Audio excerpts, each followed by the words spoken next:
So many people watched the BET Awards last night and was just sick of all the twerking, right? But they expressed the sentiment that the show The Boondocks has predicted all of the ridiculous ways in which the world and social media has evolved. Let's hear what Comedy Hype had to say about the situation. Everyone can't stop talking about last night's BET Awards, which is supposed to celebrate the best in Black entertainment over the past year.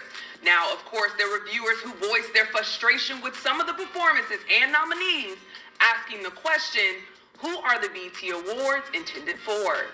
The Boondocks has always been a vocal critic of BET in general, even dedicating several episodes to spoof the network back in 2007.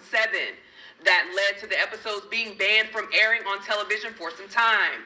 Series creator Aaron Magruder has frequently lampooned BET for its poor quality programming, stereotypical content, negative influence, and has even accused them of dumbing down Black people. After the award show aired last night, many viewers would take to social media to express the same thoughts as Magruder and the Boondocks, claiming that BET is harmful to the very people it aims to entertain.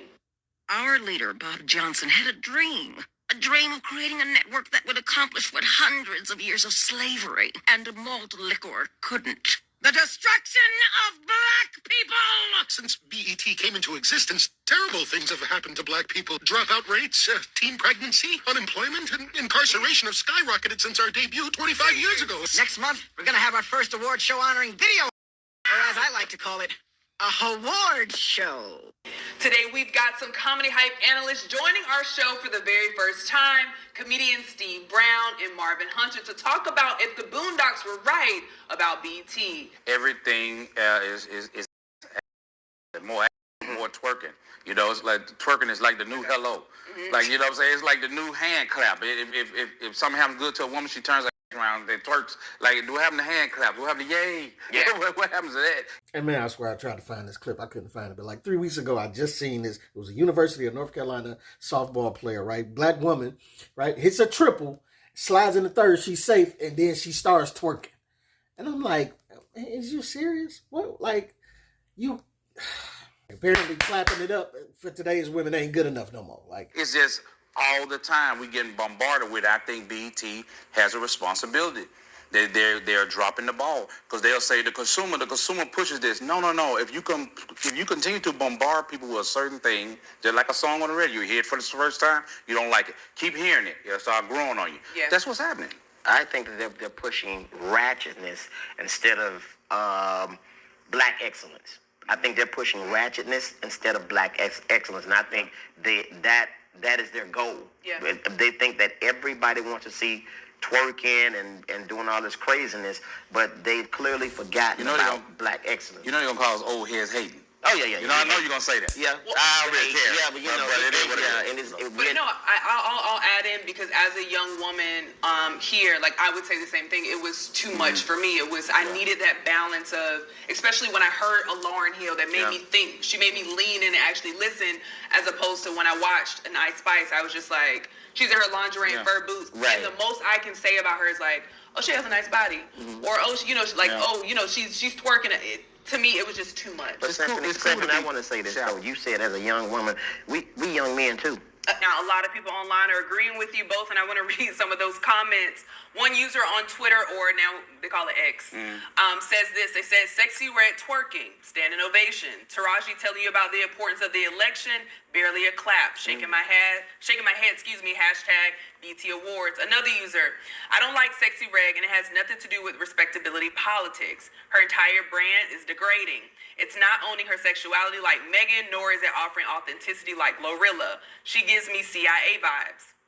Last one, someone else brings up Ice Spice. They say Ice Spice deserves all the criticism that y'all be trying to put on Megan for relying on twerking for sales and always sounding the same. I'll read one more. The crowd being more hyped for Sexy Red than Victoria Monet told me everything I needed to know. Hashtag BT Awards. And so there you have it. It's not just old people like me and the two comedians that was talking. It's young women like Syphony who is expressing that she is sick of it too. In the comments, they was expressing like, we getting tired of this. And listen, It's not selling anyway. They are playing a trick on your mind to make you think that these women are as successful as they are. They're not. Sexy Red sold 28,000. 28,000. You know, artists back in the day, that was a failure back in the day. Artists was selling 500,000, a million. You know what I'm saying? But they would have you believe that because they keep showing you and pushing her in your face, they would have you believe that she is the pinnacle of success of what black women should be. And I'm sorry, I'm sick of them places like BET, the internet, just the world in general, especially showing you black women in this light. Like, this is the only thing we can do. This is the only worth that we have, is to show our daughters that they got to turn. They showing our daughters that this is how you greet people. Twerking. Skip your face. We don't want to see your face. We don't want to see your handshake. None of that. We don't want no high five. Turn around and let me see your box and how funky you can make it as you drop it to the floor. And this is, it's just, we, like the comedian said earlier, I didn't put the clip in, but he's saying we need more Lauryn Hill, more Rhapsody, more, more black excellence, more, and even, it's just, I always thought that Lauryn Hill was the top female rapper of all time. You know what I'm saying? Because she has a great mind. She has a conscious mind. She's able to, but Lauryn Hill, she's able to reach the ratchet and the conscious because she got a little bit of both in her. You know what I'm saying? And I do believe that this music, even the R&B is, too sexual. We shouldn't be listening to most of this music anyway. But you got to pick and choose your poison because it's around in our psyche every day. But I would like to see, if I had to pick, more Lauryn Hill and Rhapsody than Sexy Red and Ice Spice. It's just getting old, man. And like I say, they keep trying to make you believe that this is the only success. And they joked about the religious people still being there. Bobby Jones, they like, Bobby Jones, what is Bobby Jones still doing it every year? Like what is the church still doing at the BET Awards every year? We trying to bring souls to Christ. Shut up, you there at the party. You know what I'm saying? Let's not hold them up. Y'all, you think y'all slick, man. And I know you got to go there and sing for God and this, that, and another. But come on, man. Y'all know y'all be there.